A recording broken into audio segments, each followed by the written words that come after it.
For those about to watch School of Rock, we salute you. To quote Jack Black in the film, or to paraphrase him, if you want to be the teacher's pet, then student watching this, you better not forget. Okay? Rock might have no reason, rock might have no rhyme, but we're going to watch School of Rock on time right here. Hello and welcome to the latest in our series of video analysis and deep dives into the English course. Today's lesson is on the subject of film, and more specifically the 2003 classic The School of Rock. So we'll look at this through our normal formats again, looking at cinematography, looking at mise-en-scène, looking at key scenes, and looking at the growth and development of the characters. So let's get started and take a deep dive into it, shall we? As a character study, Jack Black playing the substitute teacher, Mr. Dewey Finn, is very, very interesting. You know, he's determined to shake up his class of elementary pupils by uncovering their love for rock music. He seems to fly in the face of the school code behaviour laid down by its straight-laced principal, Mrs. Mullins. He shows genuine affection for his motley crew of pupils, and he coaches them into a rebel rock band for competition. And of course, like rock and roll, he's revolutionary, but he does break a lot of rules along the way. So, how do we look at this and how do we work on it, I suppose? So the first thing that we have here is, you can call the film School of Rock, or I've always also seen it as referred to as The School of Rock. Okay? It's a 2003 musical comedy film, directed, of course, by Richard Linklater, and it's written by Mike White and starring Jack Black. So, the writer, Mike White, you might know better as the man who plays Dewey Finn in the film. But in terms of studying this for a junior cert, we are looking at the importance of the director, Richard Linklater. Richard Linklater is important here because he's what's known as the director, and as a director, he's the auteur. Not an author, he's the auteur. So the same way, if you were talking about a novel, you'd mention what the writer does or what the author does. And the same way in a play, especially in the junior cert course, you're talking about the likes of Shakespeare, what he does as the playwright. Well, as director and as the auteur of the film, Richard Linklater uses everything around him. He uses the camera to tell us more about the film. We learn more from the camera than just the dialogue. So it's the props, it's the way the camera is shot, the way the lighting, the sound effects are used. All this is used by Richard Linklater. All this is important to tell us more about the story. Okay? So as we mentioned earlier, the main plot centres around, hard rock singer guitarist Dewey Finn, who's portrayed by Jack Black. And he's unanimously kicked out of his band, and he subsequently disguised himself as a substitute teacher at a very prestigious prep or private school. And what he does is somehow, with this motley crew, with this renegade, he forms a band of 5th grade students to win the upcoming Battle of the Bands, so he wants to pay his rent for his apartment. Okay? And we know this because early on, he's kicked out by the band No Vacancy. His roommate and his lifelong friend, who's Ned Schneebly, is pressured by his girlfriend Patty to evict Dewey unless Dewey, and the quote is, gets a real job.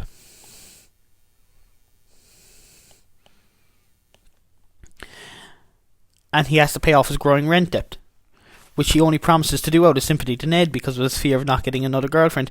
So Dewey feels forced to give up his passion. He feels forced to give up his freedom until he receives a phone call intended for Ned from Rosalie Mullins, who's the principal of Horace Green, the prep school in New York, asking Ned to fill in for a teacher who would be out for several weeks due to a broken leg.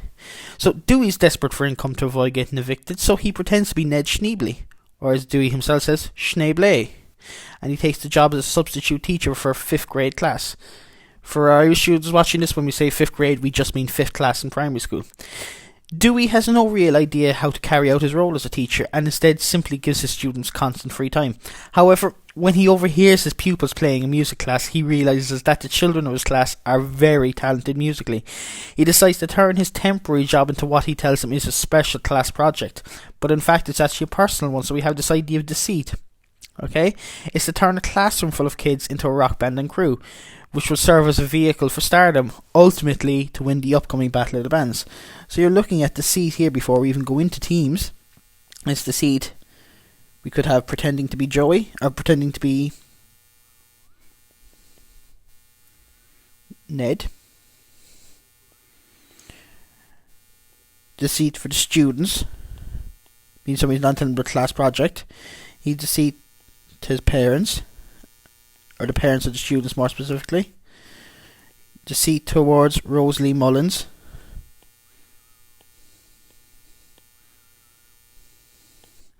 And again, deceit towards Ned. The real Ned. And Patty. Now, looking at this, we also know that for Ned, or for Dewey, there's the theme of revenge. That while he wants $20,000 for winning the Battle of the Bands, he's much more interested in beating No Vacancy, beating the band that kicked him out. So Dewey turns his school days into lessons of rock history and music playing, and he's exposed his students to these artists that he regards as rock legends, as heroes. So many rock legends are featured in classic photos and footages during a montage scene, including bands like Led Zeppelin, The Ramones, Jimi Hendrix, Iggy Pop, Pete Townsend, Angus Young, The Clash, Keith Moon and Buddy Rich. Dewey narrowly escapes detection when Mrs. Mullins decides to attend one of his classes' lessons to check on their progress, forcing him to actually teach the official course material. Dewey attempts to revive any old love for rock he finds in her, and we see this when he finds out that she likes Stevie Nicks, and by playing her song Edge of 17 on the jukebox. So, going on to Rosalie before we even look, we know that a close friendship and bond develops between the two. We can see that in the scene at the bar where they go after work, because it looks like as the boss, as the principal, Rosalie Mullins is under pressure and she doesn't have any real friends that she can trust or abide by, but Dewey, who keeps it real, opens up to her. So she allows them to audition to the Battle of the Bands under the guise that she thinks it's a special educational music concert. Okay, their school project. They're turned back though because they show up too late, and with Summer's help, Dewey persuades the battle managers by lying that the students are terminally ill with stick it to the mandiosis. So in other words, a made-up fictional rare blood disease, and out of compassion, they allow the students to perform in the Battle of the Bands. However, later in that day, Dewey, who requested, as we know in the film, that he be paid in cash rather than by cheque, is exposed when Ned receives a paycheck from Horace Green, the school that he teaches in the mail, knowing he has never worked there. And that will lead to our scene of conflict later on. Now, before we go on, we're also looking at what we need to know. So we're looking at some key characters here. We'll be looking at themes, we'll be looking at key scenes, and of course we'll be looking at director and camera techniques. So nothing out of the unusual and nothing that we haven't really seen before. So, now, on the surface, this looks like a cutesy, sugary, cheesy movie that you've probably seen a million times before. And at the same time, it is and it isn't. School Rock is as serious as it can be about its, comic subject, but the thing is, it's not condescending towards its characters or its audience. And what I mean by that is it's neither insulting to the kids or to Dewey Finn or to Rosalie Mullins or to any other characters, that they're all well-rounded and well-developed. The kids can be mature. The kids all have their own individual personalities. The kids here aren't turned into clawing little clones, but they remain stubborn, they're uncertain, they're insecure, they're kid-like. But most importantly, they're human. And Dewey Finn doesn't start as a disputable character or, a layabout and then turn all gooey and soft. Jack Black plays him very well because he remains the same consistent character the whole way through, who learns and is willing to learn, but also teaches the kids the value of not taking no for an answer, about, in this case, the spirit of rock and roll, sticking it to the man, but also, in more practical terms, not automatically just accepting everything you're told, and learning to question authority and to think for yourselves. That Dewey's a realistic character, that this is Dewey's way of life. And this is what Richard Linklater tries to get through and display throughout the film. So, Dewey Finn is a goofy original as a character. Dewey tells him, and Ned, when Ned asks him for money, I've been mooching off you for years. Dewey truly believes that rock, especially classic rock in this case, will heal you and make you a whole person. As we said, Dewey doesn't believe in much, but his gods do include the likes of Led Zeppelin, The Ramones and The Who. His own career reaches this nadir, and the nadir is a lovely word for our low point. And this nadir is when he ends his guitar solo by jumping ecstatically off the stage, and the indifferent audience, who doesn't care, just lets him fall to the floor. So, as well as the themes, there's a theme of desperation here. You know, Dewey needs money. A school calls for his roommate, he fakes his identity, and later that day he's facing a suspicious group of 10-year-olds and confiding, "I've got a terrible hangover." It's an expensive private school. Their parents pay around $15,000 a year in tuition. And the character here, Summer, who some of you may reckon as the actress Miranda Cosgrove from Megan from Drake and Josh, or maybe from Carly from iCarly, Summer is the smarty pants in the front row. And she asks him, "Are you going to teach us anything, or are we just going to sit here?" The class files out for band practice. Dewey listens to their anemic, their boring, their lifeless performance of classical stories, or classical movies, and he's a brainstorm. He'll convert them into a rock group and enter them into a local radio station's battle of the bands. Now, so what you have here is you have friendship and personal identity. So Dewey takes these bunch of kids, we can see here, from this expensive private school who are being turned into mindless, soulless drones who have been setting up for a career where they're not really happy, to allowing them find their own personal identity, whether that's through singing, music, design, computers, basically showing them that through rock and roll anything is possible, and that their own form of rebellion doesn't necessarily have to be destructive, but by sticking it to the man can simply be you making your own choice and your own path in life and what makes you happy. And it's interesting that you can see this when you compare their performance at the end when they're playing their final song in the Battle of the Bands compared to how they play the classical music. Okay, so there's desperation, there's inclusion, there's friendship and personal identity. It's this idea of rebellion, because, dear viewers, rock and roll was formed on rebellion. Rock and roll at its basic core is music about protest. It's about being angry at the man. It's about doing what you feel like. It's about feeling good. That's the rebellion, and that's rock and roll. So the movie takes music seriously. Okay? And as well as that, we also have to look at the narrative structure. Okay, so what you're talking here is you're looking at as a narrative. It's an omniscient narration. Okay, so what omniscient narration? It's a literary technique where you're writing in the third person. What that means, the narrator, the person who wrote the story, knows the thoughts and feelings of every character in the story. Or in other words, as we're watching it, we can see everyone's thoughts and emotions played out on screen. That there is no narrator telling us the story as it is, because we can see everyone, their thoughts, their emotions, there's nothing hidden. That's omniscient narration. Okay? It follows a linear structure divided into 18 chapters. The reason it's 18 chapters is because how it's split up in the script and on the DVD. And now we can't have clips in this video, unfortunately, because of YouTube copyright, but you can find the DVD and you can find this movie online very easily. So if you need to go back and watch the opening and closing scenes, it'll be very easy to follow along. So a linear structure. Okay? So you're talking about your film, you're looking at it with its omniscient narration, and a linear structure is just very straightforward. It's chronological. So it goes from start to finish with no flashbacks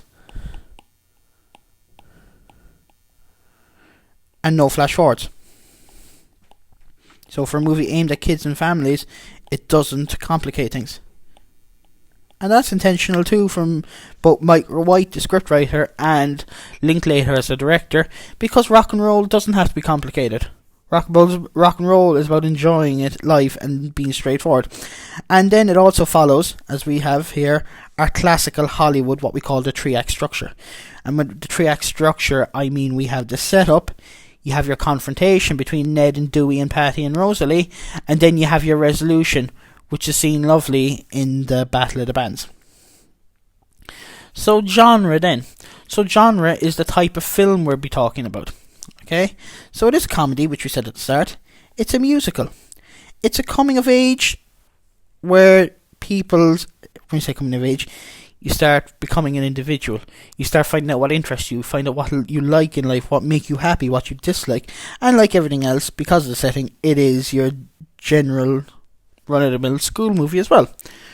But for a musical, and as I said, it takes music seriously. Dewey, we see maturity in him when he's talking about music that we haven't seen with anything else in his life. He assigns instruments to the talented students. He gives, the keyboarding to Lawrence. He makes Zach his lead guitarist. He makes Kevin his drummer. And he's also encouraging. So we see the fact that he is a good teacher, that he encourages his students. And we can see that with Tamika. And we know Tamika's self-conscious about her weight. And Dewey asks her, "You have an issue with weight? You know who else has a weight issue? Me. But I get up there on the stage and I start to sing and people worship me." That's just saying to Tamika, to hell what the others think. There's a role for everyone in life. If you find something that makes you happy, then you do it.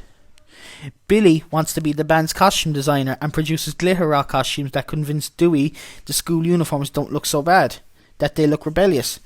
And the idea, again, of using a school uniform as a rock concert outfit is used by the band AC/DC. Their guitarist Angus used to wear school uniforms on stage, again as a form of rebellion. The busybody Summer, who we ran about earlier, made the band's manager. The girls are assigned to be groupies, but when they complain about what groupies actually are, Dewey defines them as more like cheerleaders. So, we have our key scenes, and again, we're looking at the key scenes under the 3-act structure. Now, due to time constraints, I won't go into this in too much detail, but you might just want to pause the video here and have a look at the 3-act structure. And what we're looking at here is we're looking at the final conflict and the resolution. From Dewey being exposed as a fraud, to getting the students together, to the happy ending where the kids come back and Dewey starts his music school. And if you're looking at this with regard to your junior cert, you're looking at it because you'd be asked about a key scene. And compared to any other film, because it's a simple 3-act structure, this really is the key scene. Because everything boils down to this. It's a slow build the whole way through in a 3-act structure, and the reason for that is because it all has a nice happy resolution at the end. So, Dewey Finn, Ned Schneebly, Mr. S, Mr. Schneebly as he calls himself. So what do we need to know about him? We said it before already. He's the idealist wannabe rock star with big dreams. Dewey finds himself in this urgent need of cash after getting kicked out of his band. He impersonates a teacher to land a job at Horace Green, a very prestigious, very high-class prep school, where he turns his class of straight-A students into a rock group and enters them into the Battle of the Bands. But just because they're straight-A students doesn't mean that they're happy. They're doing what their parents, what their teachers, what their coaches had told them to their whole life, and it's not until they meet Dewey that they get this joy for life, this joy de vivre. And two quotes we can have. So when you're going back, it's always handy to look up quotes related to your character. Dewey doesn't understand why everything has to be so uniform and standard. So it's almost a protest when he says, "What kind of sick school is this?" And the other thing, rock and roll is like life itself. Rock ain't about doing things perfect. Why he's talking about rock? He's talking about life. Okay? He really is drumming home that point. Okay? We then have, in contrast to Dewey, Principal Rosalie Mullins. Okay? So, this is an interesting character as well. We see that she does have a heart of gold, that she does care, but for someone who she gets on so well with, she's nearly the opposite of Dewey in every way. Rosalie is organised. Rosalie knows what she's doing. Rosalie realises that there is pressure in life and things to do it. So she is proper and a bit uptight is a nice way of putting it. She is a principal. She has a secret love of rock music and she yearns, she wants to recapture the carefree spirit of youth. And we see this when she starts dancing to Edge of 17, the Stevie Nicks song. We see a different side to the principal. And also, you could talk about the idea is Dewey maybe her only true friend that we see? Because Dewey hasn't been a teacher that long, or because he hasn't been in any working environment for that long, he doesn't realise or care in a way if there's any boundaries between boss and employee. Or he doesn't fear the principal, or fears boss the way normal employees would fear their boss. He just sees as a human being. So, for music, they have a band, they have a bond together, whether or not. Now, Rosalie is representative of everyone who responded negatively to rock and roll in a way as well. Okay? And what I mean by that, Rosalie Mullins isn't really a standard, kind of old prune or stuffy teacher, but she is a good soul.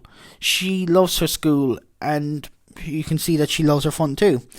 But again, anything that's new and strange to her, because she's kind of been broken and beaten down by the system, is scary to her. So hence why she says to Dewey, I find your methods of teaching very unusual. We're not really interested in experimental methods here. But contrary to Dewey, who says rock and roll ain't about doing things perfect, Rosalie herself is the opposite. She says, I can't make a mistake. I've got to be perfect. Okay? So, it's funny for a fan of Stevie Nicks, but Rosalie Mullins is trying to break that chain. Okay? Break that chain and get back to the age of 17, what it was like when you were young, when you were carefree, and Dewey's helping her doing that. You have Ned and Patty. So again, we won't go too much into this, but you might want to pause the video and freeze it here at different intervals so you can read a bit more about the character study. Ned is played by Mike White. And Mike White is important because Mike White wrote the film. And Patty DeMarco, played by Sarah Silverman. And this is also interesting. We have an example of contrast and conflict.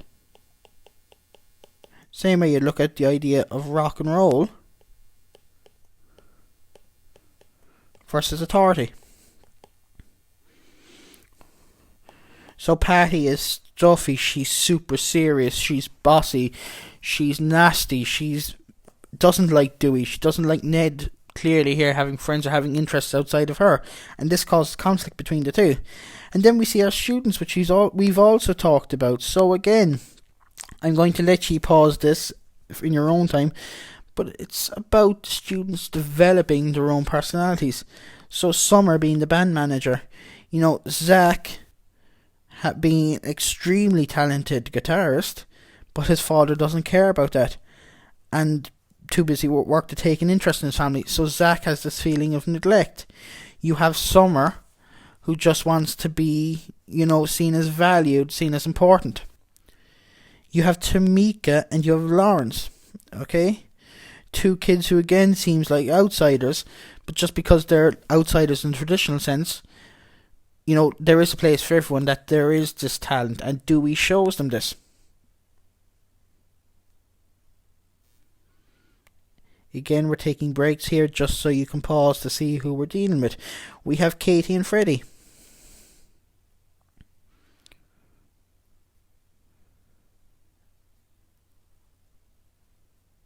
And again, now that the pausing is over, Freddie's another one that's constantly being belittled or, not seen as valued by his father in this case. You see that in the Battle of the Bands when Freddie's father finally realises his son's talent, his son's value, when Lawrence's parents just tell him about it. Okay? It also shows that it doesn't matter if you've lost your way in life, or if you're feeling destructive, or if you're feeling reckless, there is a place that you can channel all this destruction, all this anger, all this disillusionment, and make it into something positive. The same way with Katie. How you don't have to be the flashy person, you don't have to be the outspoken life of the party. You can be your own person, you can be independent, you can be the quiet one, and still get the job done. Marcy and Chanel. How they are important to the band. Mason and Billy. And Mason and Billy sum up society as well. That just necessarily because that you're not on the front line doesn't necessarily mean you aren't talented. That you can be in the background, and that a lot of heroes really are, that keep the place running and keep society running, and they're never seen and they're never thanked for it. But they do it because they enjoy it. They do it because it gives them that sense of satisfaction. Now, we have our camera work and we have our mise en scène. So when we're looking at camera work, I also want to mention cinematography.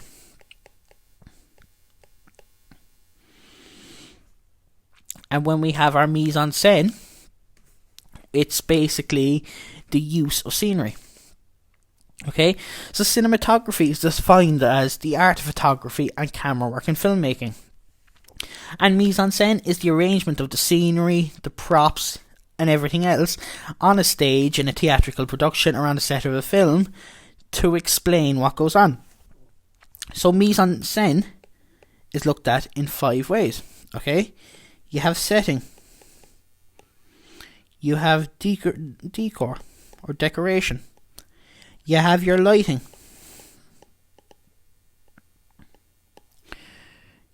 you have depth of space,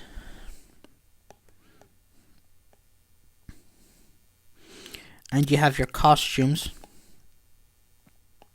and makeup.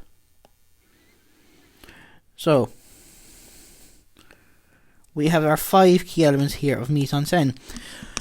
And this isn't any different with Richard Linklater.